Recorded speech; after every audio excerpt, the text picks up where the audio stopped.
How to download Sea of Thieves on PC. Welcome and let's get right into this tutorial.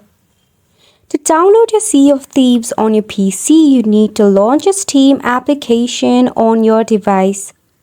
Make sure you are logged into your account. Over here in the search bar, search for Sea of Thieves. Select on any of the edition that you prefer to download.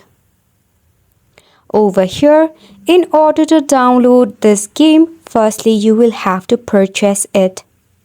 You can download any of the edition that you wish for, just tap on Add to Cart.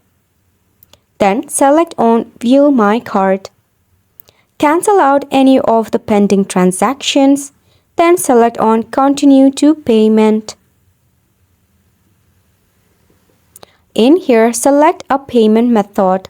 In the case of credit or debit card, you need to enter your card number, expiration date and the security code, along with the billing information.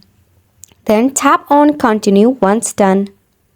By this way, you'll be able to download your Sea of Thieves on your PC. And it's a wrap for the video as well. Thank you so much for tuning in.